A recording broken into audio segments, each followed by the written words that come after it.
Indeed, yeah, absolutely. Right, welcome back to CHEBS. Out here, Grumpy Crocodile Gaming. I'm here with Matt, of course. And in case you didn't know, CHEBS is a couple of tits, or a pair of tits, chatting hobby, endless bollocks, and stuff. Because that's what we do. We have fun with these chats, so we record them and chuck them your way so that you can subject yourself to them as well. So, how's you, Matt? You're good? If you are thus inclined. Yeah, are we recording again now, just to check, because you said we stopped? No, yeah, we are recording now. We can stop divulging all of the secrets that Games Workshop don't want us to let people know, because, you know, obviously we've got an inside line and all that. Valrak, who's he? We're the real ones. Honest.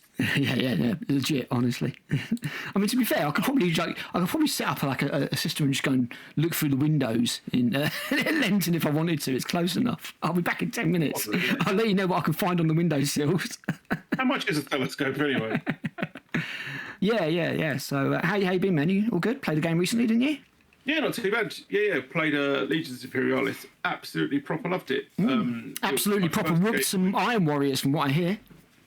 Yeah, it was my first proper game with just Mechanicum. It was only a 1.5k throwdown against my mate, our mate Gribbs, with his Iron Warriors, because he's not played for ages, and I had played only one other game recently with my Mechanicum, but that was that a Split Force? Did I have Marines? No. The first time I think he led a Split Force.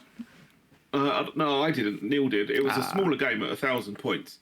And Neil had my Dark Angels as word bearers and my Dark Mechanicum constructs. Okay. 2 formations of those and a demi company against 2 of my formations, and that was fun. But I proper lacked anti-tank, so his heavy constructs just rolled up the flank, and I didn't have enough automata, and I was kind of running like almost minimum size units, so they were basically just trolling around in pairs and getting shot off the table. Yeah, because they could focus fire and just remove them. Yeah. So yeah. So that wasn't good. So that kind of gave me the impetus to get started on my second Mechanicum, like Battle Force box, which I'd had lying around because I bought 2 when they released them.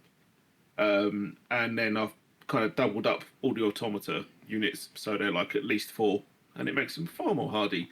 Because in Legions Imperialis, it turns out that it doesn't have the rule for Games Workshop's modern habit of allocating wounds to wounded models. Yes. In units. So you can just spread them all out.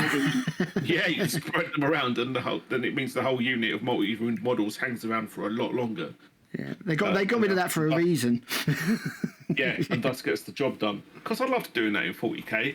Like before that was a thing. Like you could pile like a group of like 4 Rippers into combat, and people would be like, "Rippers, what are you going to do?" And I'm like, "Well, there's 12 wounds there."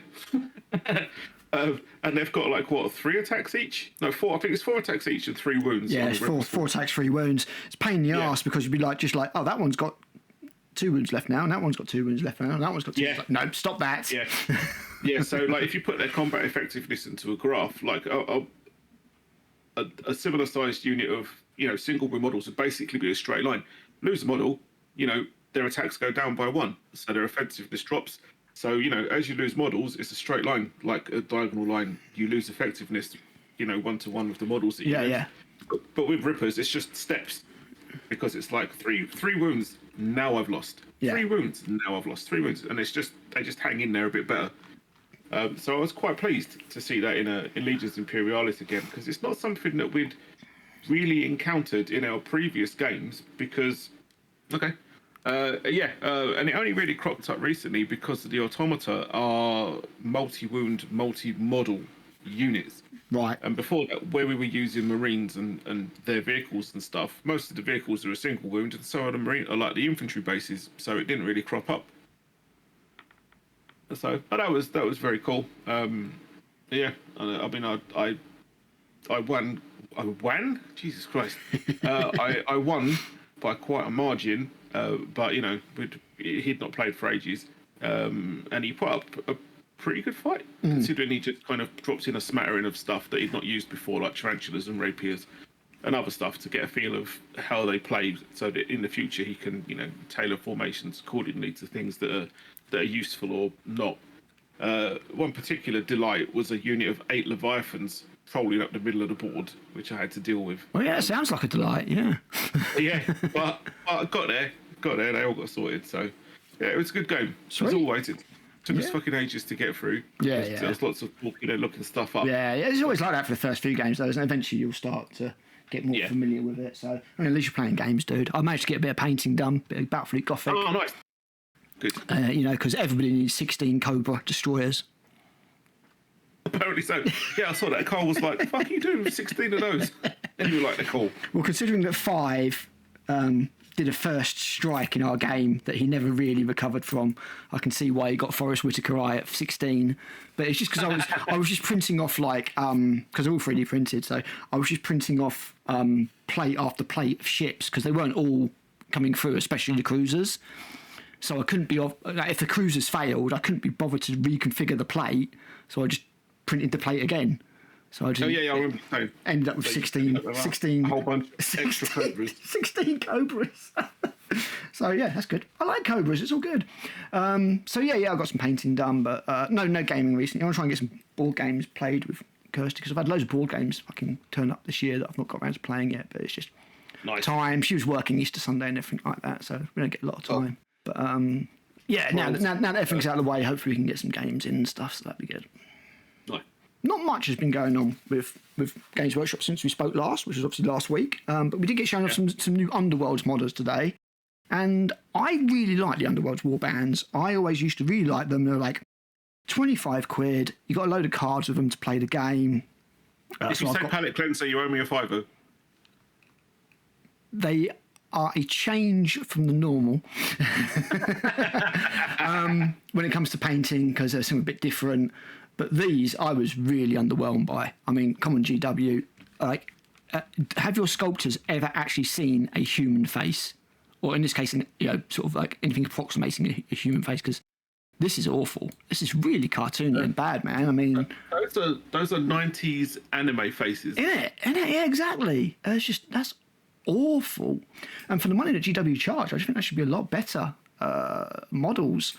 It's a shame, because I quite like the rest of them. I mean, some of the proportions look a bit weird, but like the lower half of the model, who I really quite like, it's just as soon as you go above the waist, it all goes tits up.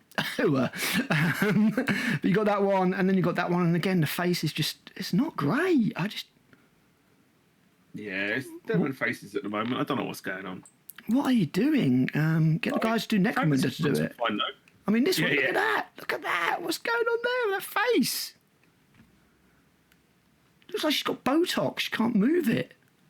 Looks like Munihausen from Legend of the Demon Womb, but we won't talk about that. You're Tsukudochi. Yeah. I follow a load of Gundam groups, and I had a questionable piece of anime pop up on Facebook, and I was like, I could have quite happily lived the rest of my life without seeing that. It was called Komosuma or something like that. It was weird. Fucking weird. Tell me about it afterwards. Those Japanese, we love them, sort of. But yeah, I was a bit underwhelmed with these, and considering you don't get any cards or anything like that, and they're getting close to like 30 odd quid, I'm like, I think I'll be giving this one a pass, which is a shame, because I genuinely really like the Underworld stuff. But yeah, bit of a miss for this one. And I think in general, I don't know how well Underworld is selling this time around, but just in general, it's not working for me. It's just might try and pick a couple of the old ones at some point, but yeah, these new ones aren't doing it. Elsewhere, with the pre-releases, we got a crap ton of chaos. Like, we did loads of it. Before that, I was beyond fucking happy that they finally released like the Karaknos and the Krios tanks for the mechanic. Oh yes, you finally got your little tanks. I've been missing those guys like something fierce. So you can give Dave more of a whooping. Yeah. I mean, hopefully we'll see Heresy next month at the... I see there was a Dallas Open or something. I want to say Dallas. Yeah. We'll see if the routes for that were as iffy as they sounded. I just want to find out one way or the other, so I know whether I can be either excited about it or just do a load of ranty videos with you about it. Either way, the people win. I think that's a subjective term. But that's a nice codex cover, I've got to say. Both of them, both the Typhus and the whatever the other lad is, I can't remember what he's called now. Yeah, they're both nice. Is it something of rot? This is a I new guy, can't remember. It'll be in here somewhere because he's in one of these box sets, I'm sure of it. But yeah, they're nice codexes if you're that kind of person who buys codexes. I don't know why you would, because they're out of date nearly immediately, but yeah, go you. You got your nice super duper special edition one.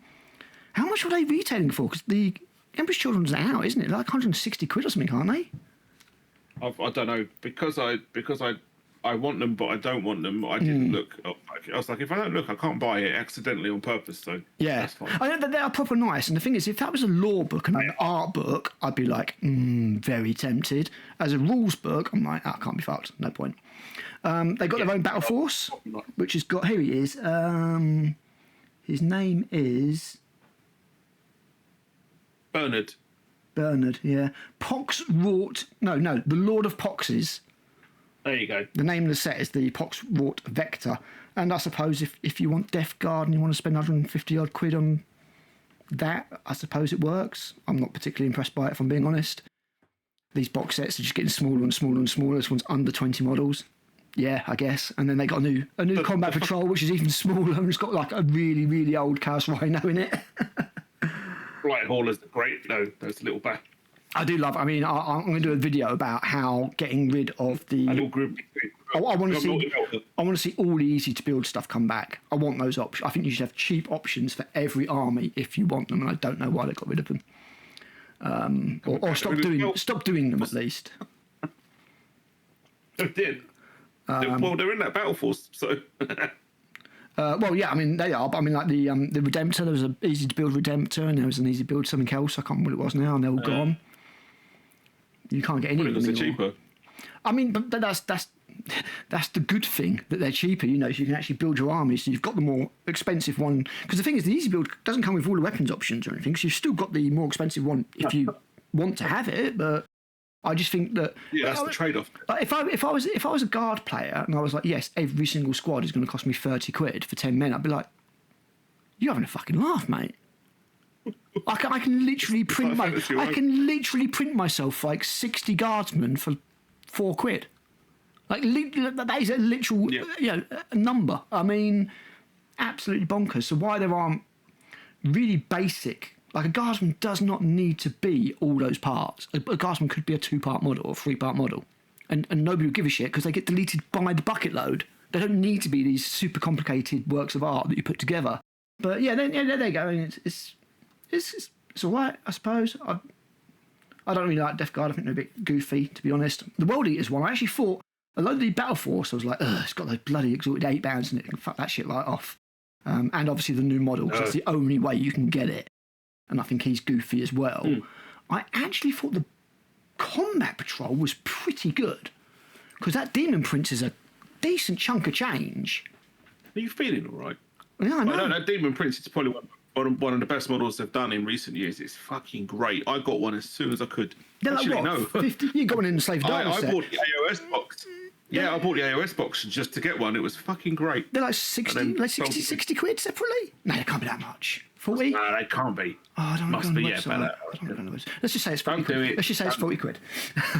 But the crappy Master of Executions that we've just all unlocked in Tacticus, and he's two squads. Model in real life, though. 2 squads. You know, that's not horrific. I mean, you give me a choice between that Death Guard one and the World Eaters one, and I'm like, so there it is. I'm like, World Eaters for the win every single time, and not just because of the bolt thrower connections. Yeah, that actually looks half decent. I mean, I'm sort of like, yeah. Hold on. Didn't they do a Plague Marine song as well? Yeah, they did. I think it was actually just called Plague Marine, if I'm being honest. It's on Realm of Chaos. Yeah, I think so too. Surprising. And then you got the Emperor's Children, and they got Combat Patrol as well. And again, considering it's all new models, that's not bad. That's like a set of the normal Marines, and then 2 boxes of the guys that admittedly I'm not that keen on, and then you get the Lord as well. And I'm like, that's all new kits, obviously, but that's not terrible. I don't know. I mean, but maybe there's something wrong with me. Well, I've come to a world where it's like 17 models for 100 quid. I'm like, that's okay. And it isn't really, not in a million years. But then you knock 20 quid off at a discount and you go down to 80 quid. And I'm like, that seemed that awful. I don't know. I mean, GW is just broken as far as prices go. And then it's a load of, obviously, Warhammer TV stuff that nobody cares about. But that looks pretty cool. Legends of the Wolf by Chris Raitt, because I do rate Raitt. He does good work. He does good work. So I've not read it's just his... That's an anthology. Yeah, it's an anthology of his books. I've read one of them. It was good. I've not read the other ones. I'm not Atom and Space Wolves, to be honest. But yeah, that's what's coming your way. And I thought, you know, those battle forces, those two battle forces, combat patrols I pointed out, I thought, not bad, all things considered. Okay. So but that's not the main thing for today. The main thing for today is a dive into the mid-90s heady nostalgia. We have finished first edition and edition 1.5, and we are getting into what is probably still my favourite edition. I wouldn't say it's the best edition, but it's my favourite edition. This is the one that really formed my love of Warhammer 40,000, and that is second edition. Oh yeah, baby. Second edition Warhammer 40,000. Goblin green bases and all. Yeah, goblin green bases, bright primary colours, the works. This is probably the only rulebook to have the same cover as the previous edition. Yeah. I don't think it never happened again afterwards. And this is where we just properly started to step away from the RPG roots, Rogue Trader, and it started to become an actual battle game. Still quite a small scale, because I can tell you from experience, if you try to play anything over like 1,500, 2,000 points of this game, you were there for the day. The day. Me and Lee, many a day that we would just sort of just like take over his living room floor at his parents' place. And just floor hammer. Yeah, just floor hammer it for a whole day. So, but as you say, goblin green bases everywhere, silly models, bright primary colours. Yeah. This was the shit. Big red weapons. Exactly. Oh, red weapons for the win, man. Exactly. Bright primary colours. All my Dark Angels have the same. They did, yes. Unfortunately. Rick Priestley, Andy Chambers. Oh, the bosses. Just absolute legends. Wayne England, rest in peace. Dave Gallagher, Jez Goodwin, Mark Gibbons, Paul Bonner, Stephen Tappin, Adrian Smith, Kevin Walker, and then you've got Alan Merritt, Lindsay D, Patton, Simon Smith, Carl Brown, and this is obviously for Paul Sawyer, rest in peace. So yeah, maybe Paul wasn't there yet, or maybe he was just 1993. Damn.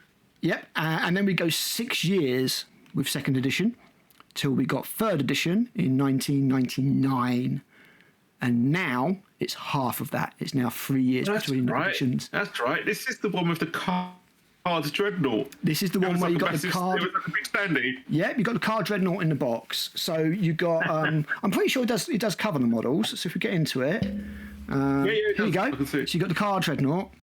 You had 8 monopose Space Marines, one of which could be swatched out with a flamer. You had a missile launcher carrying it over his shoulder, because that's the only sensible way to carry a missile launcher. And then you had the sergeant. And then I think you got 40 Gretchen and 20 Orcs. It was a lot. You know. It was a lot. Because they died really easily. It was 20 Marines, 20 Orcs, 40 Gretchen. Yeah, they died real easy. Because the thing is, like, that's why they had the dreadnought in there, because obviously there was no plastic dreadnought. They couldn't put the metal one in there for obvious reasons. So you got a cardboard one instead, but you also got these really cool cardboard ruins that you put together. And there's the infamous thud gun template. Yeah, the thud gun template. You just put together with split pins. Yeah, I mean, I've still got that somewhere in like the black cutout. Yeah, I've still got one of those. I think mine was from third, maybe. I've still got my copy of Dark Millennium knocking around somewhere, which we'll have to get into, because that was the expansion that brought all the war gear and the psychic powers. But me and Lee played through the tutorial, or at least the starter missions, on our old website, and I'll have to pick up some pictures of that. Was that the Conclave? Yeah, on the Conclave of High, yeah, exactly. And I'll have to pick up those pictures from the Wayback Machine and stick them in this video, because that was great fun, because the Space Marines, because the facing mattered back then, so you had to have your 90-degree facing. Yeah, And yeah, on all models. very hard for the orcs to run the killing ground, as it were. And Overwatch was a thing, so you could just set your guys up on Overwatch, and you took a -1 for shooting at something moving out of cover, but you get to shoot in the opponent's turn, and Yeah. all sorts of wonderful stuff that we will get into because this is the rule book that we are having a look at. This game obviously had the scatter and artillery dice in it because you had templates. And it also had the sustained fire dice because your weapons could jam. But like assault cannons specifically, I remember those from Space Hulk. Assault cannons, which we'll get to when we get to the War Gear section of the or the War Gear book, because second edition was 3 separate books, were broken, absolutely broken. But yeah, we'll get there. And this game also, scaring off little Jimmy completely, or Johnny, or Timmy, had weird polyhedral sided dice. Proper dice. My God, proper dice. Not just D6s for the Not masses. just D6s, no. You had to do maths and all sorts of stuff in this. So, yeah, but basically you'd have your small force. And as I say, a typical game of this would be like a commander, a tech marine, a dreadnought, tactical squad, and a squad of scouts or something like that for Space Marines. That was about the size of your army. And your opponent, if you had orcs, would probably have a little bit more, but not loads. I wouldn't say it was the most balanced game in the world, but it was so much fun that nobody cared, you know. And if you were orcs, you just played as orcs and just hoped the dice were on your side, kind of thing, basically. But you've got this wonderful sort of Wayne England artwork here. You recognise his skulls a mile off. And again, all the cool quotes from the previous Rogue Trader were sort of still in here. But rather than just giving you a loose framework of rules and just saying, like, off you go, it was getting a little bit more structured now. So it was telling you things about how you put up the terrain, how you do this, how you do that. No GM required for this game. Yeah. No Games Master required at all. And yeah, it was basically you just set up. Each race had a strategy rating. And you'll see here that, as you would expect, Space Marines have got the higher strategy rating. You will notice here that Tyranids have a strategy rating of 1. And this meant that they were very, very, very unlikely to go first. However, when their codex comes out, or when we get to their codex, and you see the Tyranid table for mishaps and sort of what they had instead of strategies and stratagem cards, then you will totally understand. That's a magnificently old school piece of artwork there. In it? Look at that. Look at those pointy helmets. Damn. Bloody hell. That's John Blanche for you, isn't it? So yeah, basically, and this was back in the day where a hill with some books with some green cloth over it, if you were feeling fancy. I remember that. If you were feeling fancy. This tin of beans is a silo. Exactly, yeah. I don't think we had Pringles back then, so I'm not sure that you could use Pringles, but yeah, can of beans or whatever. Yeah. So yeah, you basically deployed your army. You had infiltrators and stuff, and then you basically took a mission card each. And you could let your opponent know what the mission was if you wanted to, but you could keep them secret, which was quite a lot of fun. So it'd be like, I've got witch hunt, so I need to try and kill your psyker. It's like, yeah, I'm not going to let you know that. I'm going to see if you can work it out, you know. And then you had bonus points on top of that for how much you killed, basically. So a little bit like, what would that be? Would it be, what was the one where you got Behind Enemy Lines, First Blood? It was like 7th edition, wasn't it?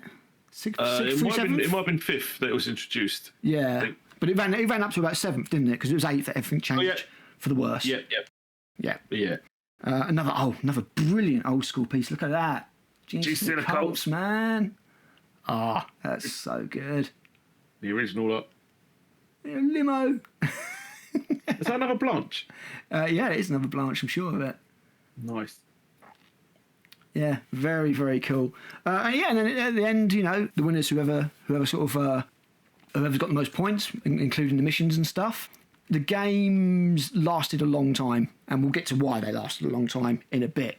But other than that, you'll see that the stats have dropped cool, willpower, and another one, can't remember, from Rogue Trader. Intelligence? Might be intelligence. And here you've got what would remain the stat line for a good 4 or 5 editions. Yeah. movement, weapon skill, ballistic skill, strength, toughness, wounds, initiative, attacks, leadership. And I can still tell you a Space Marine stat line from 2nd edition today because it was mostly 4s. But yeah, that was it. This is the genesis of proper Warhammer 40,000, the real deal. So as you can see, a normal dude would be like 4, 3, 3, 3, 3, 1, 3, 1, 7. Space Marine would be 4, 4, 4, 4, 4, 1, 4, 1, 8. And yeah, basically different types of armour. Flak armour was complete crap. It was like a 6+ art save. Mesh armour was a 5+ save. Power armour was a 3+ save. And then Tactical Dreadnought armour was a 2+ save, if I remember correctly. And Tactical Dreadnought armour was taken on 2d6. Yeah, that's right. So, yeah, very, very hard to get through Dreadnought armour. Weight of Fire would do it eventually. Coherency was obviously a thing, so you had to keep your guys in coherency. That's still the same. No bullshit rule for if you've got more than 5 models, you have to make your squad like a weird dog bone. How to complicate something that just didn't need complicating? Do you know what I mean? It's just... You know, it's there to stop people doing conga lines for stuff, but it's just such fucking just convoluted bullshit. Yeah, I blame the competitive scene because that's where that kind of stuff and that's the thing is like the competitive scene did not exist back then. No. You did not have people coming up with bullshit ways to interpret the rules. Everybody just had fun. And if we couldn't agree on something, we'd normally just D6 it. 1 to 3, no. 4+, yes. You know, it's as simple as that. Exactly. But yeah, obviously you got your coherency and everything.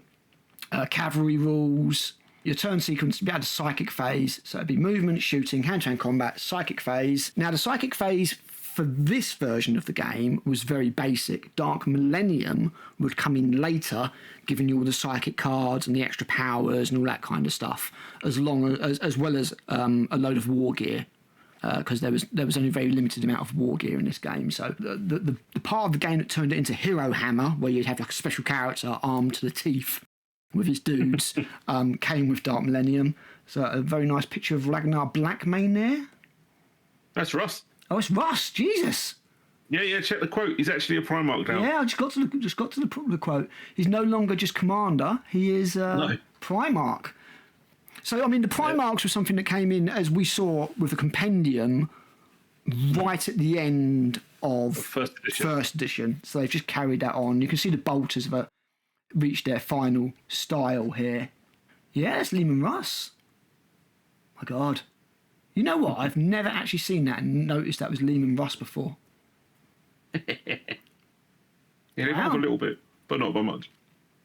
Like Primarchs were not that big back then, were they? They really weren't. No, they were just like a standard dude. Just a dude. Around for far too long. Yeah.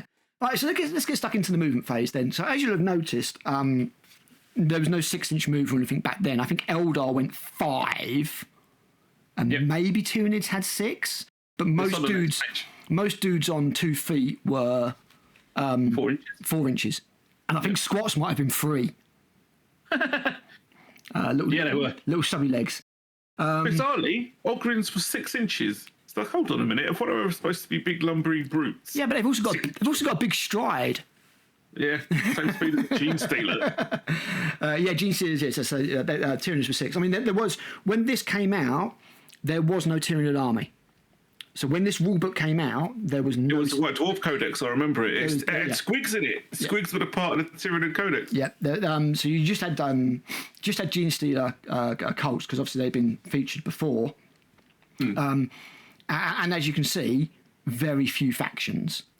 Very few factions, indeed, compared to what we have these days. But yeah, basically you would start off by declaring a charge, which is just W movement. Nice and easy. W movement. Charges first. Yeah. Damn. So you'd always declare your charges first. And it was just W movement, and then obviously if you had difficult terrain to get over and stuff, it would slow down your charge. And there was no pre-measuring, so you just basically had to guess if you were in range. Yeah, that's how I eyeball it. Yeah, but what I really like about that is that as long as you could eyeball it, you know how far you were going to move. What I hate, and I mean hate with a vengeance, is your entire game plan falling apart because you can't roll a charge. Yep. It's fucking retarded. They should do it the way that they do in Heresy, where it's your movement plus a D6. Yep. Because at least that way you've got an idea of how far you'll go. Do you know what I mean? Yeah, rolling a 3 on 2 dice and then failing your charge and pretty much losing the game because of it. It's just that doesn't sound like fun to me. As a general, you should probably be able to assume that your troops can actually make it into combat. So you would basically declare your charge, you do compulsory movements, which is obviously falling back and stuff like that, and then you would move your charges, and then you would do everything else. You could double your movement and run, but you couldn't run within a certain distance of other models. I think it was 8 inches. Running, yes, 8 inches. Oh man, the memory is still there. So you couldn't. You basically couldn't run within 8 inches of the enemy. So if you're within 8 at the start, you can't run at all, and when you run, you can't, get within 8 inches of them. You have to stop. But obviously, if you run, then you couldn't shoot. So there was no like assault weapons or anything like that. It was just you just gave up your shooting. You could also hide. Did that evolved into go into ground for later editions? Kind of, because with hiding you couldn't be seen at all. So it wasn't like a minus. Oh, okay. You literally weren't seen, and then you had to be within an initiative range to spot the model. Gotcha. And then I've also just noticed that they've got a very difficult terrain here. Yes. As well as open, difficult, and impassable. I mean, difficult and impassable we've still got to this day, but very difficult. It's like, quarter speed, yeah. Yeah, quarter speed. And again, this edition wasn't. It certainly wasn't streamlined. When third came around, when we get to it, was a big sea change for the rules from this. This and that is was still pretty much the basis for the following editions for like the next 2 decades, I think. Yeah, more or less. Yeah, I mean this was basically a tidied up, cleaned up, and streamlined version of Rogue Trader. So no bad thing. No, absolutely not. And there's so much flavour to this edition that me and Lee were going to try and bring it back with the Conclave of Heart. We were in that process of updating second edition. We called it the second edition revival project. But this would have been around about the time of, I want to say 8th edition.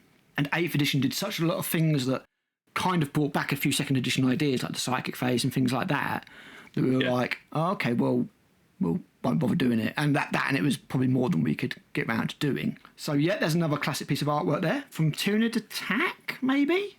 It's Tyranid Attack and Advanced Space Crusade. Sweet. I can't remember off the top of my head which one came out first.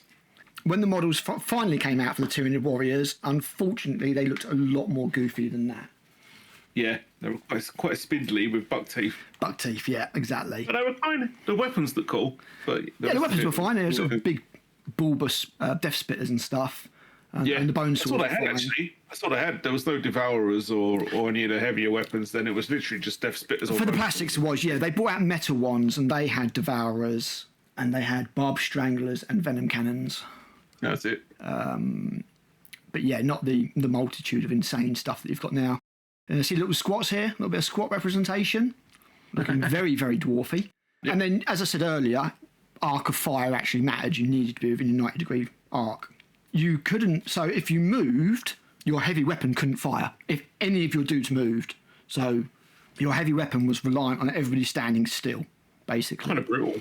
I mean, the rest of the guys should be able to move around them. Yeah, I mean, what you would do is you would just stick him in a ruin, in one of those little cardboard ruins up the top, and have all the dudes near him, and just daka the crap out of everything. But in this, with shooting, you had all sorts of modifiers. Again, that would make little Timmy these days go, oh my god, no! So, but poor Timmy, I'm sure he'd have managed all this stuff if he hadn't have played 10th first. Yeah, probably. I mean, kids are getting dumber, let's face it. We managed back in the day. We managed fine. Absolutely no problem at all. In fact, when I worked for GW, the maths was a selling point to parents. It was like, this will help you. They'll get A's in maths, no problem if they play Warhammer. It'll help the averages and all sorts of stuff. Yeah, averages, multiplication, funky sided dice, all sorts of stuff. So you'd have to choose your closest target. But again, with the Tyranids, when they came out, they had a rule that let you negate that called shoot the big one. So was this before target priority test? Yes. Yeah, because I remember that when I got back into Warhammer around about 5th, I chose Tal because I I liked the way they looked, and battle suits were awesome. Yeah. And I was going through the rules for marker lights, and there was like, out of the list of 5 things that a single marker light could be used for, there was like 2 of them that were just like, what the fuck is that? That's not a thing anymore in 5th edition, like target priority test. You could always shoot vehicles instead, because I mean, like, your dude with a rocket launcher is not going to shoot like a Gretchen when there's a dreadnought coming to it. It's just not going to happen, you know. And also, you could split fire with all of your squad. So your missile launcher could shoot a dreadnought while your other dudes shoot a couple of dudes, and then even another couple of dudes in the squad could shoot other dudes. Combat squads were the norm in this, absolutely.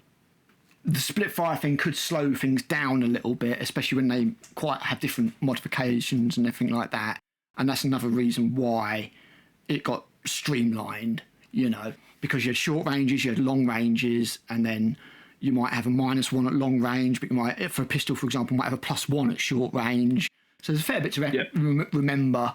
And then you'd have like a -1 for fast-moving targets and things like that. So, yeah, it was a little bit more to it. Like, happily, long and short ranges got reintroduced into a bunch of returning games by Spec Games. Yes, so, like, Necromunda picked a load up and ran with it. Yeah, exactly. Yeah, Necromunda as well, and Legions Imperialis. Yeah, basically, it was always just, you basically took away your ballistic skill from 7, and that's what you needed to hit. Yeah.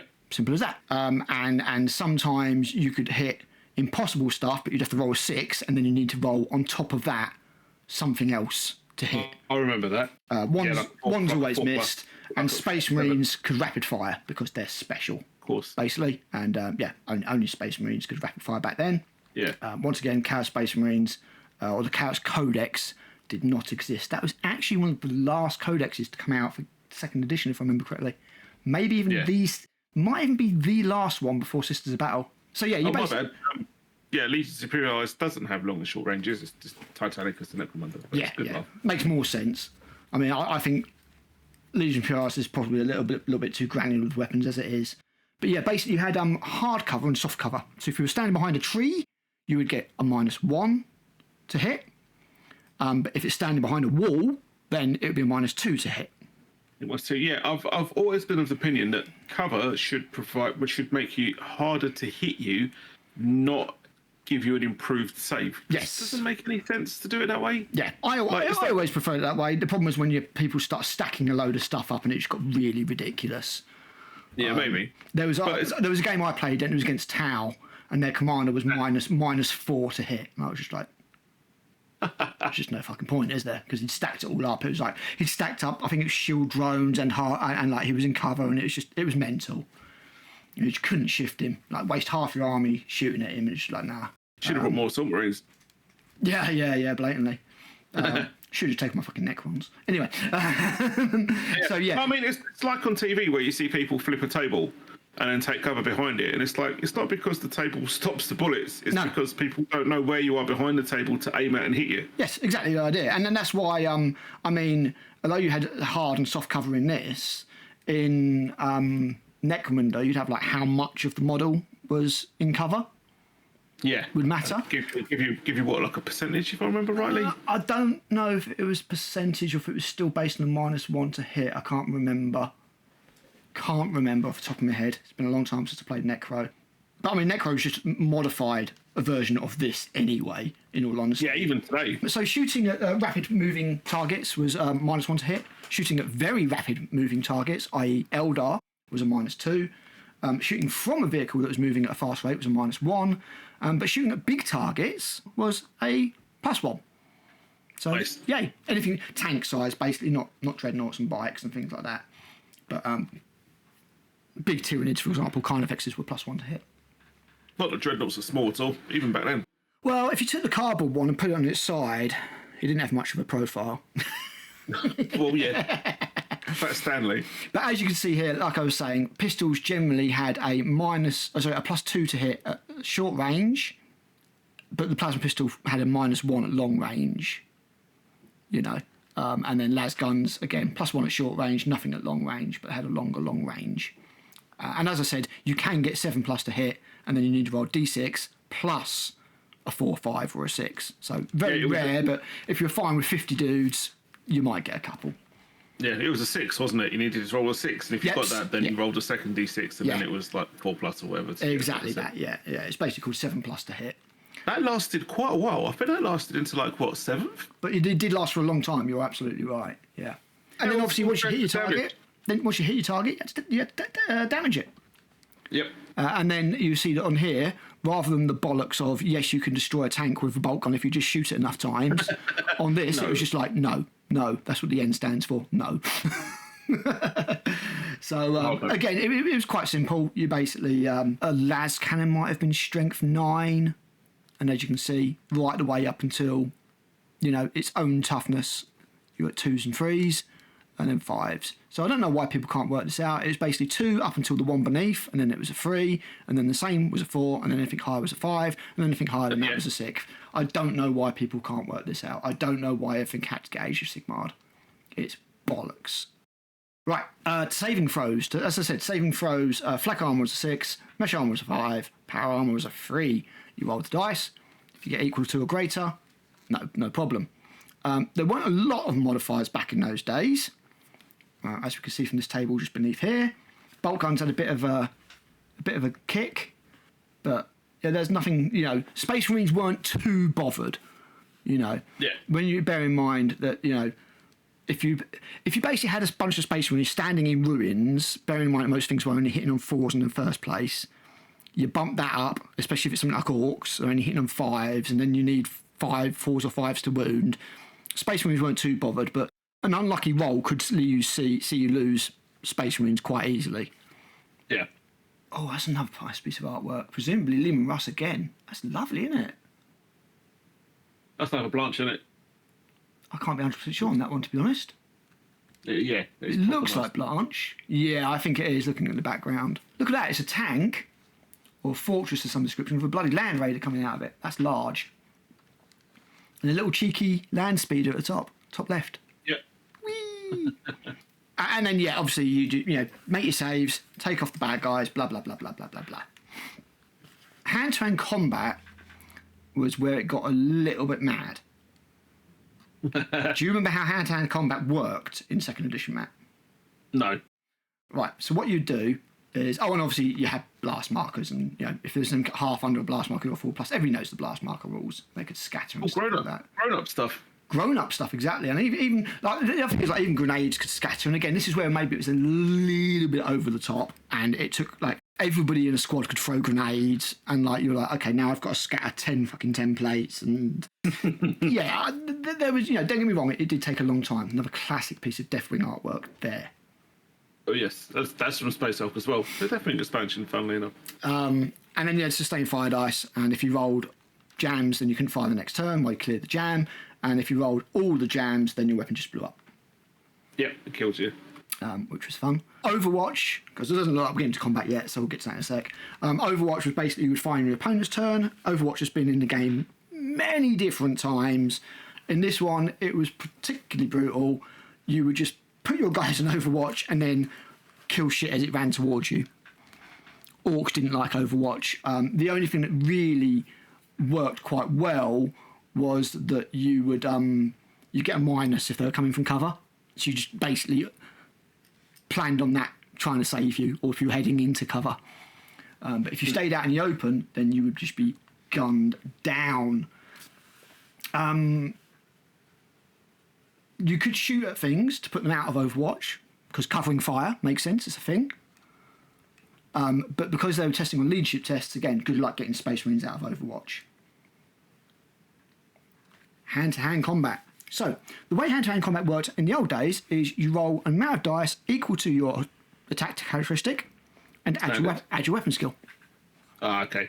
So, you would then have modifiers, and then your opponent would do the same, and then the difference is the amount of hits that you would get to try and damage your opponent. Is that model to model or unit to unit? Model to model. Oh, damn. It's going to take a while. Which took forever, especially like when big groups of orcs and stuff like that turned up. So yeah, especially when you bear in mind that things like if you had swords, you could parry, so you could get your opponent to re-roll dice. I remember that from the Spectre as well. Yeah, fumbles of rolling a 1 took 1 away from your weapon skill. Each critical hit of a 6 added 1 to your weapon skill. I think charging added something. It was a bit mad. It's something that I'd love to see come back for challenges. Because when 2 characters went at it, it was proper epic. You know, you'd have like Ablin and Despoiler versus, I don't know, Minus Colgar or something. And it'd be like, right, Ablin's got a bloody sword, so he parries one of Minus Colgar's hits and it turns into a fumble, and then suddenly Ablin's chopped Colgar's head off, rather than the combat system you have now. But I will also be the first to acknowledge that this system was bullshit for squad combat. It went on quite involved. Forever. 20 Gretchen, you say? Yeah, No, 40 Gretchen. Exactly. 1 at a time. And what you also have is if you ganged up, so if you had like 3 models on 1, each one after the first would add 1 to its score. So if you look, here's all the modifiers. If your opponent fumbled, you got +1. If you rolled a 6, you got +1. If you were charging, you got +1. If you were higher up, you got +1. Encumbered. If you were if you were a heavy weapon, like if you had a missile launcher or something, -1. Makes And sense. if you're fighting over a wall, -1. So, yeah, and other than that, the saving throws and all that kind of thing just worked more or less exactly the same. It was just based on the strength of whatever was hitting you. Another classic piece of artwork there, Mark Gibbons, I believe. Looks it. And then, yeah, that's basically the way that works. And as you can see, each opponent after the first, you got +1 to your combat score, and you rolled an additional dice. That's where Legions Imperialis got it from. Yeah, probably, yeah. Once you've mullered everything, then you could basically do the follow-up moves of 2 inches. So you could use it to get into cover for the next turn or whatever. You would also need to take a leadership test. Yeah, I mean, that'd become a consolidation move, I imagine. Yes, that's what turned into a consolidation move. But yeah, the loser would have to take a leadership test. So you had broken units and rallying units. Space Marines, no fear. So they still took leadership tests, but they didn't break. They became shaken. So they couldn't move forward, but they could still do everything else. Whereas anything else just buggered off and ran away. Each turn, as part of the compulsory, as part of the rally phase, which I think was in compulsory moves, you had to try and rally your unit, and you could only do it if they were in cover. I think that was it. I think you should only do it if you're in cover, or if you had something nearby that wasn't broken. Gotcha. To influence them. There's Inquisitor equipment. Yeah, it is. That's nice. That was in my first White Dwarf, along with the Tyranid story of the shape-shifting Tyranid that tried to assassinate him. That's a lovely piece, that is. Yeah. And then, yeah, if you've rolled a double 1, it was insane bravery, and if you rolled a double 6, it was the opposite Craven Cowardice, and you just took the models off the board. But basically, they would run backwards until they got to the edge of the board, and when they got to the edge of the board, they disappeared. As it should be. That's it. That was it, you know? That's the way it worked up to 8th. Yeah, I think. exactly. And then 8th was just like, remove models from the unit. It's like, why? Why? Are they disappearing into the ether? Are they digging a hole and hiding? Yeah. What? Disconnect with reality. What the fuck? Libris de Protonis Caligaris. Ultramarine Captain. Never seen that one before. Yeah. Oh, man. That is such a great piece of artwork. I love that piece, man. I'd love that as an art print. That'd be amazing. That's another Blanche, isn't it? I think so. Yeah, it looks like Blanche. Yeah. This is somebody who's very much like him. And then, yeah, bright colours! Because, yeah, heavy metal. There's the Quest Noise Marine that they brought back. Yes, yeah, exactly. That's the one that they redid. Oh, man, just look at it. See, this is... I just wanted this, but updated. And I think with the Khorne Berserkers, they more or less got it. But a lot of them are like, how cool would it be to have an Iron Priest like that still looks like that, but just updated and made better? Do you know what I mean? I've still got this guy lying around on my desk somewhere. I'm painted. I've got this guy somewhere. I've got a Super Hawk somewhere as well. Not like that, Space Wolves. I've got a load of these plastic Hawks somewhere as well. It's terrible. In the best way. Yeah, it was cheesy. It was the 90s. We didn't know any better. The old school Terminators for the metal Terminator box. I've got a box of that upstairs or something. Got that farce here somewhere. Look at the old Dreadnought before Wraith Lords were a thing. Yeah. All metal, all pain in the arse, all pinned. Still got the scatter laser though. But yeah, back then, Zinch, Chaos Space Marine. Yeah. Again, still pretty similar to what we've got now, man, to be honest. Yeah. They definitely carried that one through. There's the old attack bike. Oh, wow. These were, there's so much nostalgia, man. I will dig up those pictures. There's so many fun games of second. Those buildings are like home.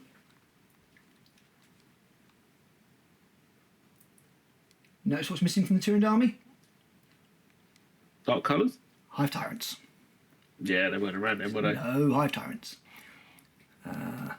Those Blood Angels are fucked. Luckily, they've got their Dire Revenger friends to help them out. Yeah. The War Walker without the cockpit. I mean, look, even back then they made the Nurgle Marines look more Nurgly than what they do these days. Yeah. The old Gazkov Flacker. Little bit smaller than the one now. I've got that Inquisitor somewhere. That Imperial Inquisitor. That's the Dark Angel's captain without a cloak. Yeah, you can hear it broke at some point from his backpack. Yeah. Without a cloak or backpack by the looks of things, to be honest. So. Yeah. Wolfguard Terminators. Why were the Wolfguard Terminators broken in second edition, Matt? I don't know. I never played Spaceballs. Because you could take more assault cannons than you could with any other Terminator squad. And assault cannons were absolutely broken in the game. Absolutely fucking broken. I've got this Space Marine captain here. I had him, painting him up as an Ultramarine. Squat heavy weapon spike. I think this shows why the squats had to go away. Yeah, the trikes weren't great. But yeah, that Dire Avenger X-Arc also stuck around for absolutely ages. Yes, he did. I've got that Chaos Terminator as well, and the captain underneath him, the different one. This Space Marine captain was redone as a plastic model. I recognise the skull scabbard. The Terminator captain had that as well, so which was nothing. Oh yeah, did you? Right, yeah. So they redid. On the Power Fist. Yeah, they redid this guy as a plastic special edition model, and I don't know if I've got it or I don't know if I sold it. But yeah, basically it was flock, goblin green bases, bright colours, fun. Yeah. Make your own terrain. GW didn't sell any of this shit. No, it was definitely like if you knew a model shop that did model railway stuff, you could go there and buy half of the shit there and it'd still work. Yep, and I've got a book, Making Citadel Terrain, the one where they make the spaceship out of the old Star Wars model. The old Rebel transport, if I remember correctly. They just cut it down the middle and use it as a cargo ship. It's great. That was for a battle report with Space Wolves and Tyranids, and I want to say it was White Dwarf 208. Don't know if I'm 100% right there. Curiously specific. That's the Screamer Killer, one of the first models I ever got in metal. Yeah, I love it to this day. I've got three. Have you got the Chaos Dreadnought? Because that's a classic model. Fuck no. That's awesome. I've got the Fury Bundus above it. Fury Bundus? It was, with a missile launcher. I think. Was it the Derridio? Because there was three back in the day. You had the Contemptor, which was two power fists with twin-linked bolters, which they've carried forward into Heresy. Mm-hmm. And then you had the Fury Bundus, which I think was that one, with the missile launcher and the power fist with the bolt guns. And then you had the Derridio, which I think was the Las Cannon. I mean, we still haven't got the Ferrobundus in Heresy. Yeah. But don't worry, because they're giving us a Saturnine Dreadnought instead, apparently, which is what everybody wants. Sorry, was that an Astonine? An Astonine Dreadnought? Yeah, exactly. Dude. This is taking me back. Those land speeders were an absolute prick to put together. And in second edition, you got one that was a bit like this, but it had fins and it had a front canopy because they decided that having them completely unshielded wasn't the best idea. Yeah. But even these Striking Scorpions were better than the third and fourth versions that they got. Loads of metal, though, aren't they, these ones? These Tyrian Warriors are plastic, but everything else here was metal. Yeah. Those are the Tyrian Warriors from Advanced Space Crusade. I remember those. Old Genes to the Magus. Yeah. Awesome. I had I had the model of that went with the seated patriarch, and he had like a handout that went on the side of the throne. Okay. Is that an old Stormcrawler? Oh, the old librarian. I loved. Yes, it absolutely is. Rune Priest with a Cyber Raven. Old Nigel. Niall. You know it's a Y pronounced. And there's that. I've still got that librarian in the top right corner, knocking about somewhere. Loved that model. It was great. There's Blood Angels and Dark Angels together against the Eldar. Angels of Death, eh? Oh, I love the old Angels of Death, where they shared a book. Love this. Look, you got like the old corrugated cardboard used as metal fencing and stuff. That's right. I know it's kind of crude, but you can't beat it, man. I just love these old days. They're not corrugated, eh? That's sheet metal then. You know, exactly, the old corrugated. exactly that. Oh, look, it's the Imperial Commissar from that piece of artwork. The slightly SS looking one. Yeah. And a very flaggy looking Ragnar. Indeed. As a servitor, not looking too different from today. Who used to have blonde hair because the Black Mane wasn't talking about his hair. He was talking about the wolf that he killed. Slight retcon there. The Harlequin. Third company Space Marine? No. Yeah. No, third was green. What was red? Fourth? I don't know, it's your department. That's a good point. Actually, no, I think green was fourth. I think it went yellow, red, green, black, blue, and then it got into purples and stuff, and I gave up. Okay. That's the old Harlequin. Assassin. I think that's actually a Power Fist. Yeah, and that's isn't that a Shadow Seer? Oh, they might not have had those names back then, but good old Yarrick, old One Eye. Oh, Baelai, as they call him now. Oh, sorry, Baelai, that's it. Yeah, not old One Eye. One Eye was a bloody Tyranid. Actually, yeah, Carnifex. Space Wolf Captain, silly wolf head. Rip Yarrick, you're gone from the Codex. You were too cool. Pretty sure that Goth Brain Crusher is scratch built. It well looks it with a chunk of fantasy terrain in the middle. Yeah. I've got that Ultramarine Captain somewhere. There's the old Deathwing Terminator, back when they were still kind of like a weird Native Americans in space. Yeah, well, Grandmaster Cloud Runner, was it? It was Captain Cloud Runner, yeah. Captain Cloud Runner. And then they were just like, yeah. Oh, no, it was like, two heads talking and stuff like that, if I remember correctly. Yeah, two heads talking was the librarian. There was like Weasel Fierce, Lame Bear. Lame Bear. Yeah, there was a bunch of others as well. Yeah, because he had a bionic leg. Ah, right. Yeah, sadly, you can't get away with that shit anymore. You also never see the rat skins again in Necromunda, I'm afraid. They got turned into the Ash West Nomads, I think. And then you had psychology. So we're back into the rules now. And psychology, fear, terror. Because oddly enough, being charged by a Carnifex was slightly unnerving. Yeah, that whole thing literally got condensed down to two universal special rules: fear and terror. Yep. It was quite good in those days because it makes sense. Like, you know, if you're going to charge a great big, I mean, it's another thing. Like in the modern day, it's like everything can kind of hurt everything, so you might as well charge it. And back in those days, it was sort of like, well, you know, I might be able to slow it down a bit. Best case scenario. Just gonna get you know, your troops would be a bit sort of hesitant to do so, I would imagine, especially if they're Imperial Guard.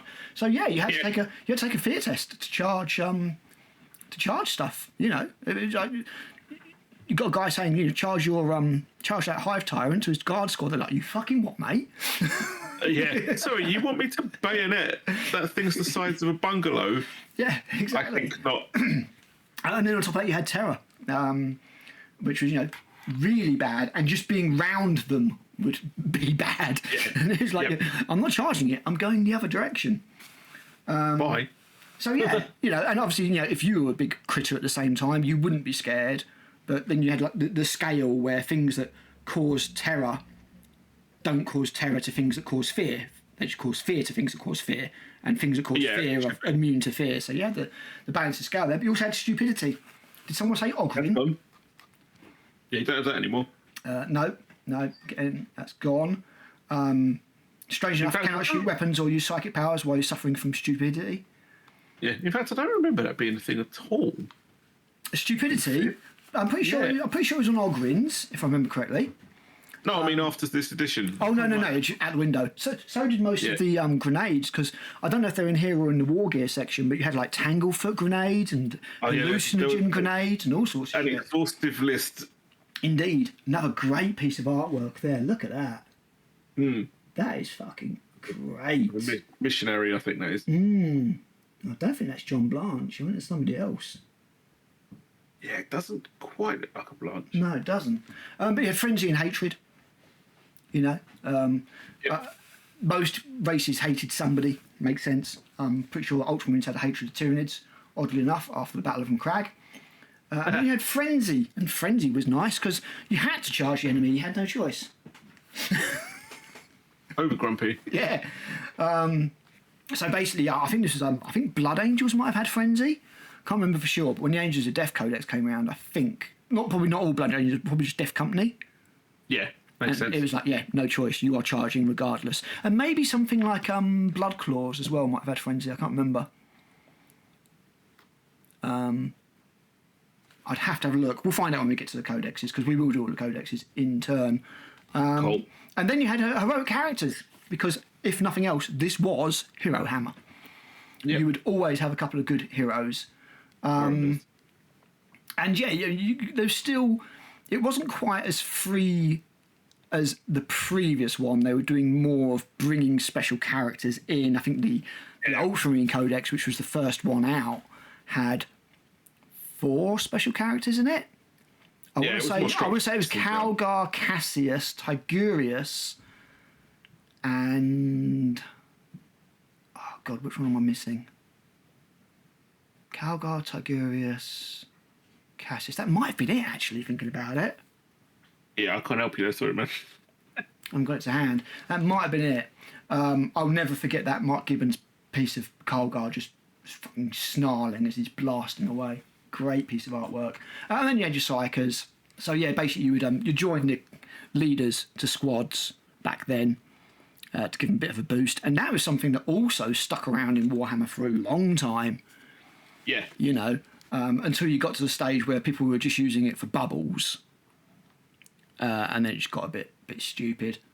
And although you did have war gear cards in this, you only had a few. Again, it would be Dark Millennium that would be the expansion that would give you a load more war gear cards. And they also used to print them in White Dwarf, so you could cut them out. Nice. And then basically, if you had like a basic level character, you could only give them the 1 war gear card, so maybe like a displacer field or something. But a really like powerful character could have 3, and I think some special characters could have like 4 war gear cards. Like, because some of them would obviously be a assigned piece of war gear. So like Abdon would always have Drachnian. Yeah. I don't think the Talon of Horus existed back then. I think it was just Drachnian, and then you would give them other stuff. But there was a couple of cool combos you could do. Other than that, commander characters work more or less the same. You could shoot into combat, hit your own dudes, stuff like that. Those banners are proper nice. They're so nice. Our second edition was back in the day where you knew who to shoot because it was the guy with the banner. Because the sergeant always had a bare head and a banner, always. But yeah, on that Ultramarines one is still the chapter standard to this day for... It does look awesome. The third... I want to say third company? Don't think it's second. I think it's third. Not sure. I mean, the Dark Angels one I like. I've got the new magnet version of it on the fridge. But it's just kind of like a fallen angel with a busted sword and a tower getting struck by lightning. Yeah, that's right, yeah. Like Caliban going boom. We don't speak of that. I don't know what you mean. At least I didn't make it a time travel thing like Gav Thorpe did in the last Dark Angels book. Oh, I try not to read those. So much. I was like, Gav, why have you turned 40k into an episode of Star Trek? Fucking stop it, please. Please don't speak of it. Who the fuck is this guy? It's a Gita Coltmagus. Well, of course it is. You know, tell from the giant head and the sunglasses. Could have just been any weird independent psycho. Could be. He's got eyeballs for earrings, though, so... I mean, it could be Chaos, I suppose, to be fair. It could be Chaos. He's got like a third eye thing going on. But he's also got the veiny... He's also got the veiny bits in his head, and that always says Gene Stealer to me. Yeah, I'm eyeing that beard, and I'm kind of like... Not sure Gene Stealer girls can grow beards anymore. Nah, yeah, true. Too hairless. Yeah, so yeah, you had psychic powers, your psychic phase. You had a very basic psychic phase in this rulebook. Again, Dark Millennium would be the thing that brought in the cards, where you play cards against each other. This was literally you just rolled a d6. Yeah. That was it. I think a lot of those also ended up in Space Hulk as well, in the Gene Stealer expansion where they introduced Psychers. Oh, okay, cool. Oh man, I really hope they redo Space Hulk properly fucking redo I mean, it. they've got a new Gene Stealer cult models to put in it. It's like, come on now. Exactly. It's been a while. Come on, do it. Just do it properly. I mean, obviously, give us Space Hulk first of all, because that gives you a chance to do your Blood Angel Terminators that we blatantly haven't got yet. You've done new Gene Stealers. You've done new Terminators. Where's Space Hulk? You missed your anniversary last year. GW, Black Friday this year, please. Space Hulk. I know you're listening. I know they keep tabs on us. I know at least one person at GW keeps tabs on us, because he told me so. And then you had vehicles. What's it, Kevin Roundtree? It's not Kevin Roundtree. And then vehicles. If it was Kev, I would have probably asked him for a job now. I'm like, dude, I don't care. Just stick me in a cupboard somewhere. I'll work in the mailroom. Not that you've probably got one anymore. Wouldn't give a shit. I really wouldn't. And then vehicles. So yeah, proper vehicle rules. This is after the vehicle manual, isn't it? So there's no fancy clear plastic crosshair template for shooting and stuff. Nope. Kind of a shame. Also kind of necessary. Hang on. I've got a message from the wife. There we go. Replies to that. Well, she's saying, stop making a racket. I'm trying to go to sleep. No, she's saying she's pretty good with that. She's not closed the door, so she shouldn't be able to hear too much. She said, "Did you lock the door?" And I was like, "Yeah." Are you going to quickly run downstairs and knock it? Later.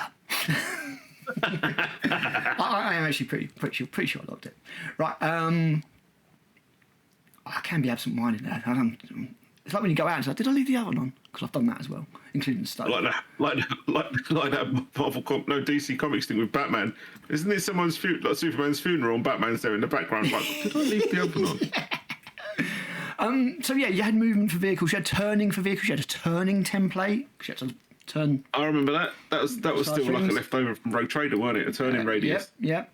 You had to also go a certain amount before you could turn, and you had different speeds. You had combat speed and normal speed, and again, the vehicles were probably a little bit over the top, a little bit too involved, a little bit too much of a callback to Rogue Trader. Yeah, but in my opinion, they've definitely taken it too far the other way now. Yeah, they're crap now. It's just more unit. The vehicles are just crap now. They're just pointless. Back in the day, vehicles could go out of control, they could explode, they could flip over, they could do all sorts of shit. It was brilliant. Absolutely brilliant. You could ram people, they're crap now. Vehicles just are. Giving them wounds was one of the worst things I think GW ever did. And there's an old Gargant. I think it's too big to be a stomper going by the Rhino. Yeah, I presume it's Gargant. I'm not sure if they had stompers back then. It does look more like a stomper, but that wouldn't mean anything back then.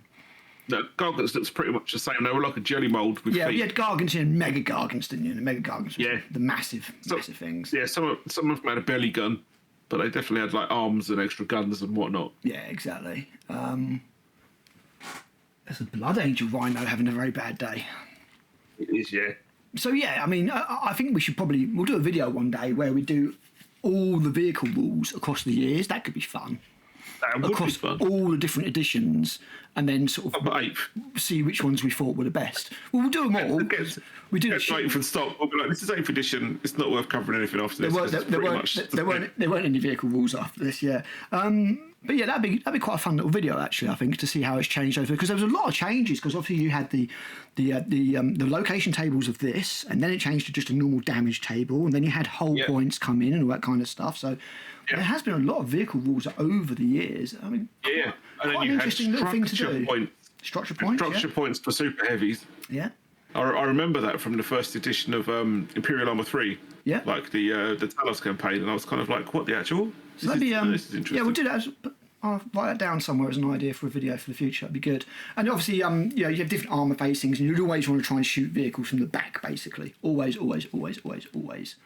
That also carried over into Legions Imperialis, although it's a 180-degree split with front and rear arcs. Yeah, no, Yeah, it was 90 degrees in 40k. Yeah. And here we get to the really fun bit that will make Tommy's head explode. Armour penetration. Gene Stealers could quite easily rip open a tank. I mean it. You put 3 Gene Stealers on a Predator, you've probably got a dead Predator. Don't mention the Predators to the Emperor's Children players. Yeah, you can't have them anymore. Because you've got the strength of the weapon, plus a random, well, not a random, it was depending on the strength, a sided dice, plus a d6. So a bit of bone sword, as you can see, it was d6 plus d12 plus d6, giving you anything from 8 to 24. 24. And 24 will quite happily tear open a tank.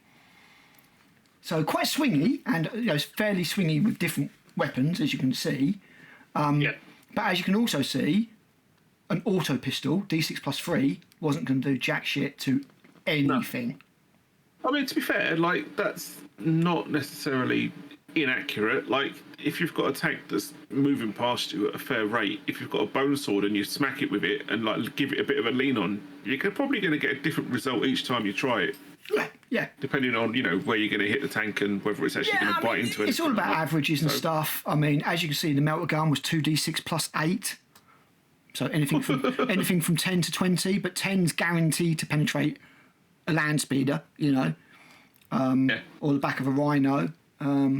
But yeah, Gene Stealers were something crazy. Is assault cannon in here? Here you go, assault cannon.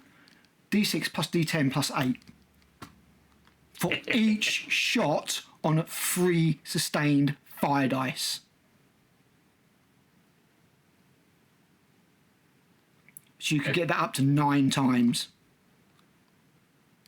That's why assault cannons were completely broken, and that's why Space Wolf Guard were bullshit.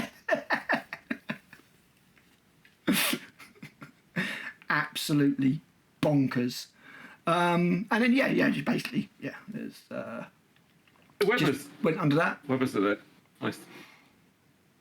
Melter missile. Jesus, looking at the missile launcher thing, crack, frag, melter, and plasma. Yeah. Melter missile. Rad missiles. Don't those anymore. Nothing has those anymore. No vortex missiles, thankfully, not here. No, fucking hell no. Half a tennis ball trolling around the table. You had bikes, skid tests, out of controls, that kind of stuff. Again, skid tests, you could basically, because again, they were still vehicles, so they still had the turning rules, but you could double your turn and do a skid test. Yeah, I think this is because half of the design studio were fucking bikers. I think it is, yeah. And again, maybe a little bit over the top, a little bit cumbersome and a little bit time consuming, but falling off bikes, getting back on bikes, like, calm down, lads, calm down. Just to clarify, I think what I should really say is half of the design studio were bikers. I'm not sure who they were fucking. Oh, for sure. It's just me being a bit Essexy, that's all. Yeah, absolutely. Anybody else called New Dreadnought? I'm sure there was a fair amount of incest going on. But yeah, Space Orc Dreadnought, there were still Space Orcs. So you had all the weapons on one side and all the stats, and then on the other side you'd have a location damage table. So you'd shoot, you'd roll to see where you'd hit it, and then you'd roll to see if you can penetrate that particular location. I think that kind of carried over into second edition Epic with the Titan cards. It did. And they were split up into like little boxes. Yes, but that was taken over the actual outline of the model to see where you hit them. That was sneakily taken from BattleTech. That was all nicked from BattleTech, because BattleTech started in the 80s. Influenced by. GW have been influenced by many things. Yeah. But yeah, they're not too keen on influencing other things and making a profit. No, indeed, yes. Pop-up attacks. Yeah, pop-up attacks. You do skimmers. As well. They were annoying. Eldar Falcon hiding behind a hill popped up, went ha ha, pew, pew, pew, pew. Can't shoot me, fuck you. In Legions, when they do that, you can still overwatch them. You can still overwatch them, yes, absolutely, yeah. Yeah, skimmers going out of control, crashing. As I said, I've said many times that game of Second I had where one spore mine killed two bikes, a predator, a tech marine, and took 2 wounds off minus Kargar. It's just like a long chain reaction. Oh, it's ridiculous. I can't remember exactly how it happened. I think it exploded amongst the bikes. The bikes went out of control. One of them crashed into a Land Raider, so not a Land Raider, a Predator. So we had to work out the damage on the Predator. It destroyed the track on the Predator, and because the Predator was going at a certain speed, it flipped over and exploded.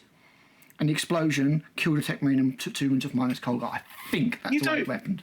You don't get shit like that in games anymore. You don't get fun stuff like that anymore. No. They've streamlined it all, so it's just kind of like we're going to roll dice as quickly as possible. We're going to scoop models off of the table into a bucket just so you fuckers can get on with your next game. Exactly. Don't get any of this ridiculously funny, over the top, memorable stuff. Exactly, stuff that I will literally remember. We're talking nearly 30 years later. It was like 30 years next year or the year after. 30 years later, and I can still remember what happened. I can still remember killing Lee's avatar with a Predator Annihilator and him bringing the bastard back with a saved stratagem card. So I had to kill him all over again. And I got the final shot with a scout with a bolt pistol. Yeah. Epic stuff like that. You just, because I think, I can't remember who said it. I think it was Uncle Atom or something like that, who said these days with 40k, you don't have a relationship with your models. I mean like that. You have a relationship with the dice tray. Yeah, pretty much. Like back in the day. Well, I mean, one, you had less models, so you were more attached to the ones that you had, and two, like where you had less models, they were generally a bit more characterful. Yeah, full of character. Well, way you want to put it. They could stick around for a bit longer. They'd have more of a chance to do cool things. Yes, and you'd remember what they'd do, and you'd honour it with like a little mark on their armour or something like that. You took out a fucking Carnifex with a crack grenade, which is exactly the kind of thing that I would do. I'd give them honour markings and make up stories for them and promote them and things like that. And you just don't seem to get that anymore. And I'll be honest, I've not given Crusade a fair go, so I don't know if that addresses all those things. But knowing GW as I know them, I doubt it. Yeah, I always wanted to play Crusade. Like when it was introduced in 9th, 8th, 9th. I can't remember what it got introduced in. But when I redid the Battle Scribe for the edition, I did it from the ground up to factor in a whole bunch of mechanics for Crusade and stuff. So you could go home, load up your roster, click on a bunch of little toggles and stuff, and it would improve characters and give them whatever. Oh, cool! Yeah. I mean, I and then no fucker wanted to play it, so I was like, fuck it, I'm not going to bother putting that in anymore, and then just disabled it all and then left it. I wrote campaigns where like you'd roll at the end of the battle to see whether your dead dudes were dead or if they came back, and you'd have reduced squads and things like that. Very, very Necromunda. Yeah, kind of. I mean, definitely inspired by Necromunda, absolutely, because Necromunda was another big inspiration on me, because that was another game where you really got to know your characters. And when you had a Juve that like worked their way all the way up to being like a ganger and then got fucking offed, it hurt. It's like, Yeah, that guy was doing so well, like you'd have a dude who'd like got all the ballistic skill increases and you'd like have a really good sniper, and then one day he just gets shot off of a building, plummets 20 foot to his death, and it's like, oh shit. Impact test for his thing. Exactly, yeah, and you had all these different scenarios that would happen. We had that time where, and again, it could get fucking cancelled these days, but we, Ben was playing my Eschers with his Van Saar, and he captured my Escher gang leader, but I gave his leader a head wound.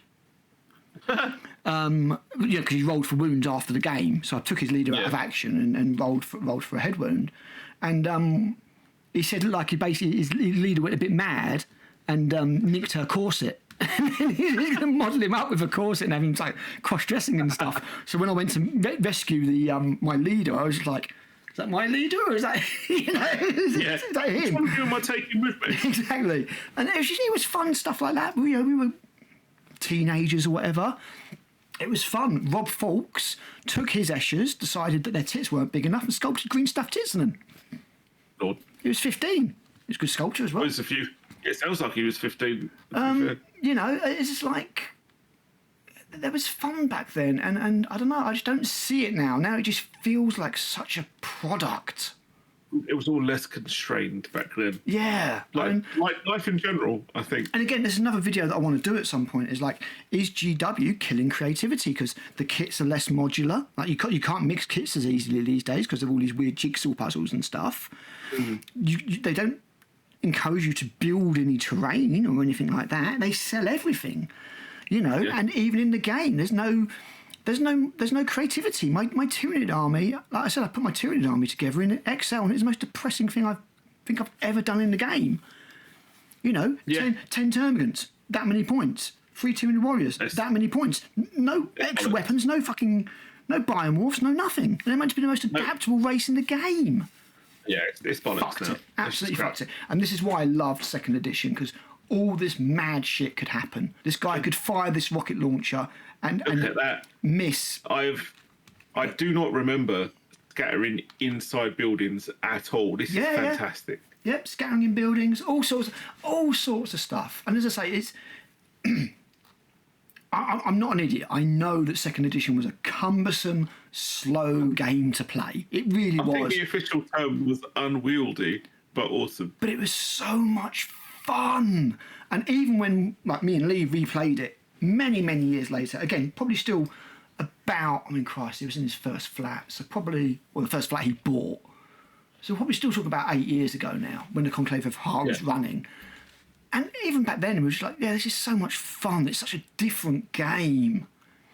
You know, you roll to see what happens to buildings. So you could fire at something in a building, miss, hit the building anyway, and collapse the building in on the unit, killing them. Do you know what I mean? Random shit like that could happen. And it won't. Oh, like that game we had, 6th. Was it 6th? No, I think it was our first game of 7th. That was me, you, and the Worstler and Tim. Yeah. With these slightly dodgy, slightly smelly-looking Sisters of Battle. Oh yeah, ensorcelled. Yes. There was so much crazy stuff happening in that game. It was fantastic. And again, like, you know, random tables. And I understand that in a competitive scene, people don't like random tables for the same reason I don't like random charges, because I don't want to lose a game by rolling 2 dice on what should be an easy charge and failing it. You know. And I don't want that to happen. I can understand that people don't want random tables in a competitive game because they don't want that twist of fate fucking them up. But from a narrative perspective, random event tables are just the bollocks.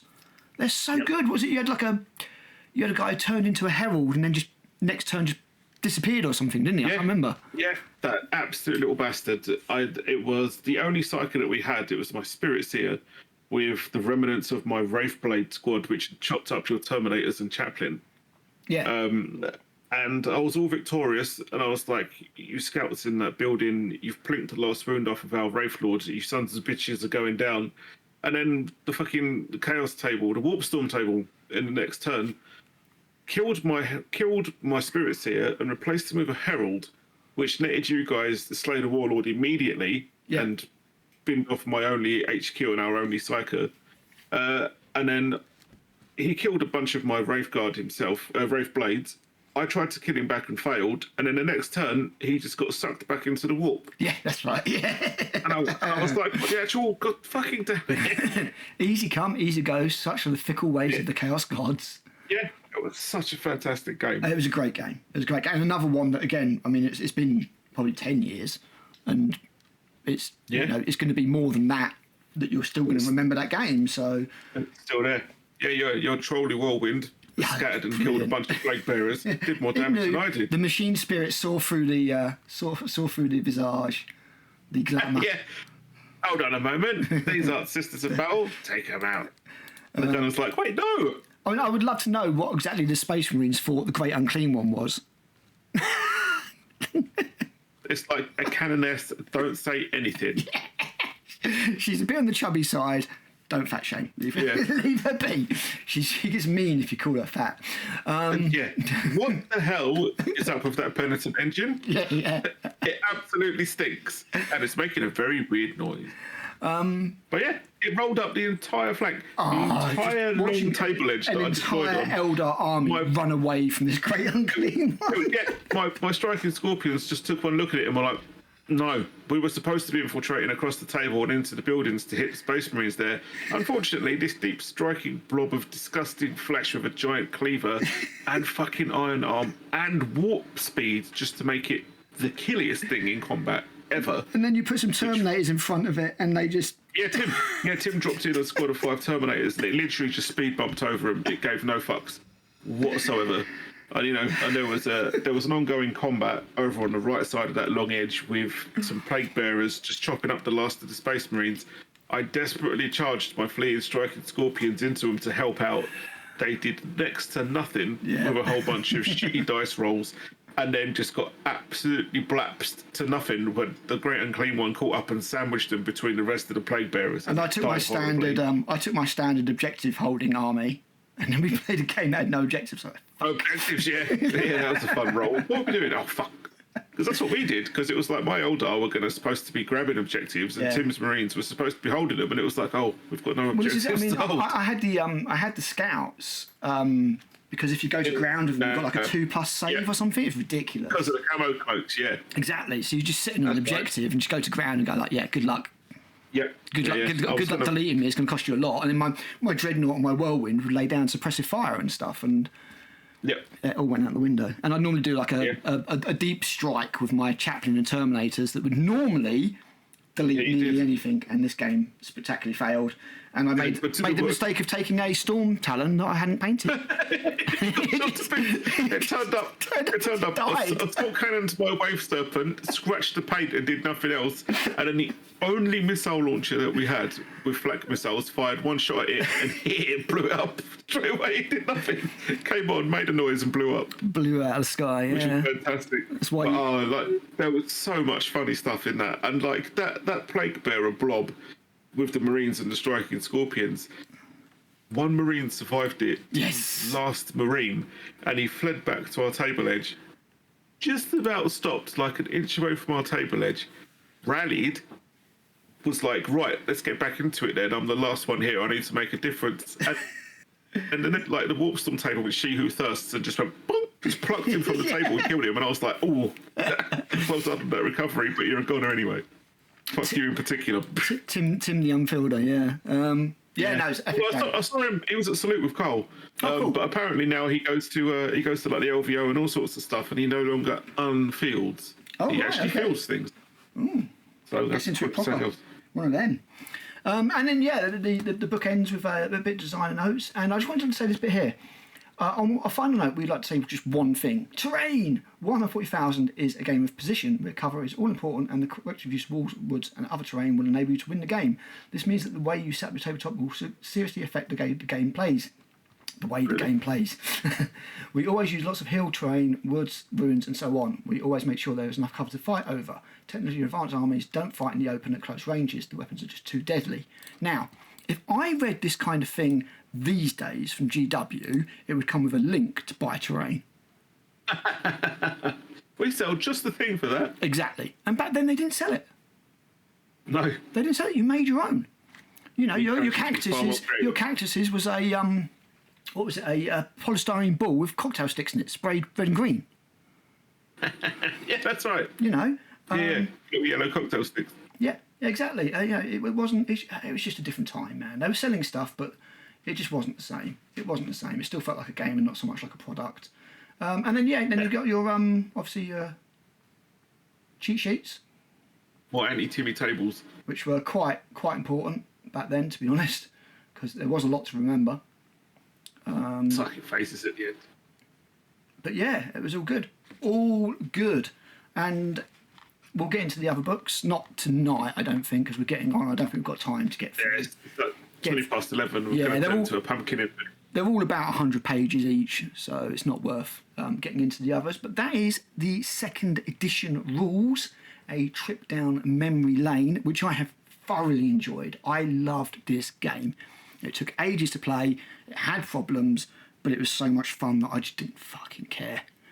Yeah. Every time somebody was like, do you want to play a game second? Well, there was no second edition then back then, but every time I was like, you want to play a game one? Yes, I do. Yes, I do. I'll be right over. Let me clear an entire day. Mum, I won't be back till, whenever. Because back then I used to live, you probably don't know Canby Island, but I used to live like literally 200, 300 metres away from Lee. Across the main road, but yeah, not very far away at all, like just round the corner. So we'd normally go down to Tree Main's Toys because we couldn't get to Games Workshop. The nearest Games Workshop was Southend. They were not. Yeah, they were.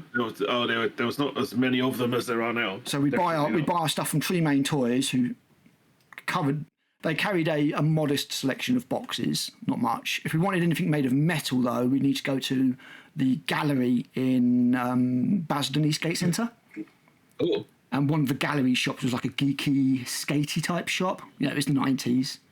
Yeah. And they had some Warhammer there, and that's where I bought my first ever metal hive tyrant and stuff like that. So, yeah, back in the day, I did Ultramarines and Tyranids. And I remember we got the Tyranids, and we didn't have the Tyranid Codex, so we just made up all the stats. Nice. Yeah, I mean, I had Dark Angels and Tyranids. Well, I say Dark Angels, I had Deathwing, and then a shitty chapter that I'd made up myself that were like yellow, orange, and red with a smiley face as a chapter symbol. Okay. It's like angry memes. I'm assuming it was ironic many years before hipsters were a thing. Indeed. Yeah. Because by the time that second edition rolled around, the people that I'd played like Warhammer with, like a bit of Rogue Trader, Space Hulk, and second edition Epic, were all older than me. So, you know, it was time to kind of like leave school and fuck off to uni, and they all left, and I was like, now I have no one to play with, but I kept an eye on White Dwarf. So I'm familiar with a whole bunch of stuff. I just never got the game. I mean, for me, it was I played Space Hulk, and it was like, a whole game attached to this. I was like, what? And there was no warning back then. It was basically just going to be like a drug edition, just with models. But I was like, oh right, okay, well I need to choose my army then. Chaos wasn't out yet. Lee was actually the last one to join our group, and he got involved when the Chaos Codex came out, which would have been 97, I want to say. I was in before that. Materials were my first love, but then I was like, Space Marines are really cool. But all the other guys did one of the Space Marine chapters. Bearing in mind that back then, there really were legit only 3 Space Marine chapters. Dark Angels, Blood Angels, Space Wolves. Nobody gave a shit about any of the others. I don't think Black Templars were even a thing. So Dan Truelock did Space Wolves. Cheaty Assault Cannon Space Wolves. Ben Prager did Blood Angels, and Rob Falk did Dark Angels. So I was like, okay, I'll do Ultramarines, just because that was what was left. And I was like, okay, they look fine, I'll just do Ultramarines. And then I read, obviously, the Codex and everything, and combined with the Tyranid Codex and the Assault McCrag, I was just like, yeah, I'm done. That's it. Nice. That's all I want, you know. I was just, you know, and just got massively into those 2 armies. And back then you didn't have like 26 factions or whatever, you know. It was, and the Tyranid Codex was made up of, and we will get to it, 12 units, not however many there are now. A simpler time to be sure. So yeah, guys, I mean, I hope you've enjoyed this quick little trip, having a look at second edition. We'll be carrying this on for the foreseeable. We might take a little bit of a break from time to time if something crops up with Warhammer 40,000 that, or just Games Workshop in general, that needs to be talked about. But other than that, I'm quite happy to just cover second edition for the next foreseeable till we've got all the way through that, and then we'll have a look at third with the general impending doom that, you know, Primaris and 7th and 8th have to get there eventually. It's like when you watch Star Wars these days and you're like, oh, this is all very well and good, but eventually it leads to the Disney stuff, and that sucks. Unfortunately, yes. But yeah, I hope you guys have had fun. Drop some comments down below, you know, regarding any second edition memories you might have. Let us know what you think. And yeah, we will catch you guys in the next one soon. Bye. Oh, wait a minute. One important question. What? Is it going to be Sea of Helldivers 2 or Space Marine 2 now? Oh, right. Well, I figured you were tapping out. But any of the above, depending on who's about, I guess. Splendid. We'll have a look then. Sweet. Right, we'll catch you guys there. Bye. Cheerio.